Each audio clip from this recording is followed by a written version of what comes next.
даври вилоятӣ фестивали оши палов бо иштироки ошпазҳо, ғолибону иштирокдорони фаъоли даври шаҳрию ноҳиявӣ аз шаҳру ноҳияҳои вилояти Суғд дар чойхонаи Сирдарёи шаҳри Хуҷанд баргузор гардид. Ошпазҳо аз шаҳру ноҳияҳо бо риояи тарзу усул, анъанаҳо бо маҳорати хоса оши палов пухтанд. фестивали оши палов мутобиқ бо амри президенти ҷумҳурии Тоҷикистон бо мақсади тарғиби фарҳанги миллии рӯзғордорӣ, муаррифии таомҳои миллӣ, такмили усулу анъанаҳои пухтани оши палов, тарғиби ин таоми миллии таърихии тоҷикон, ҷалби бештари аҳолӣ ба ошпазӣ, баланд бардоштани маҳорати пазандагӣ гузаронида мешавад. оши палов таоми анъанавии халқи тоҷик аст. бино ба санадҳои таърихӣ оши палов хоси тоҷикон буда ба оғози зироаткорӣ аз ҷумла шоликорӣ марбут аст. дар забонҳои авастоию суғдӣ калимаи пал шоли яъне биринҷро ифода мекунад. яъне асоси калимаи палов аз калимаи шоли пали қадима буда маънии аз биринҷ пухтани таоми миллиро дорад. боиси ифтихор аст ки оши палов соли 2016 ба рӯйхати мероси фарҳанги ғайримоддӣ дар қатори беҳтарин намунаҳои фарҳанги ғайримоддии ҷаҳонӣ ворид гардидааст. асоси оши палов биринҷ буда дар ҷараёни пухтани палов се усул зирбондан, ҷӯшондан ва дам кардан якҷоя истифода мешавад. аз ин рӯ дар байни халқ оши палов ҳамчун таоми анъанавӣ ва ғизоноку манфиатовар эътироф шудааст. ошпазҳо дар давраҳои гуногуни таърихӣ бо истифода аз навъҳои биринҷ бо тарзу усулҳои хоса оши палов омода менамуданд. ин анъанаи пазандагӣ имрӯз такомул меёбад.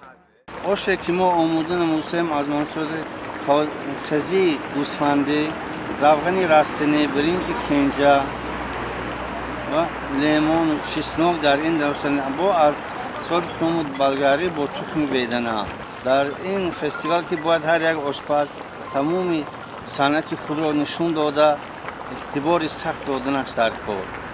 равған, сабзӣ, пиёз, гӯшти чорвою гӯшти парранда аз маҳсулоти дигари асосӣ барои пухтани ош мебошад ва ошпазҳо вобаста ба вақту шароит барои лаззату сифат ва намуди ҷолиби оши палов аз гӯшти ҳасибкардашуда, тухми парранда, зирку зира, меваҷот, лимӯю биҳӣ, анор ва ғайра низ истифода менамоянд.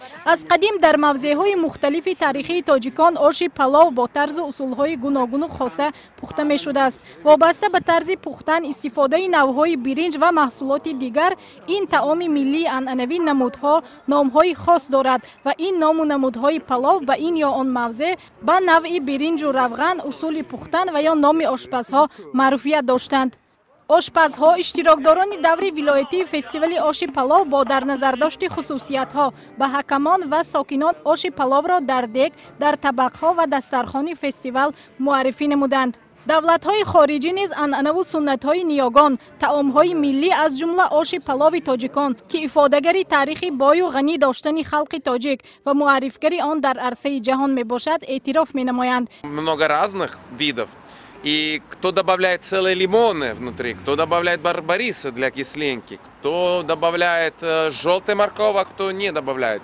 Рис отличается, кинжа в сорт. Особенно меня привлекло мое внимание. Он такой толстенький такой. А есть кто предпочитает длиннозерным. Я так понимаю, что столько ошпаз, столько поваров, да, мастеров плова, столько, видимо, разных приготовлений, разных секретов. фестивал ҷанбаст гардида ғолибон аз ҷониби ҳайати ҳакамон муайян шуда намояндагони 6 шаҳру ноҳияҳои вилоят Хуҷанд, Исфара, Ҷаббор Расулов, Бӯстон, Бобоҷон Ғафуров ва Масчо тибқи низомномаи фестивал бо сипоснома ва тӯҳфаҳои пулӣ қадрдонӣ карда шуданд. ҳамчунин барои иштироки фаъолона дар фестивали оши палов ба намояндагони ноҳияҳои кӯҳистони Масчо, Айнӣ ва Спитамен сипоснома ва тӯҳфаҳои пулии мақомоти иҷроии ҳокимияти давлатии вилояти Суғд тақдим гардид. Мерем мекурим оши палов. Хеле ба маса. Хуш омадед дӯстон ба Тоҷикистон.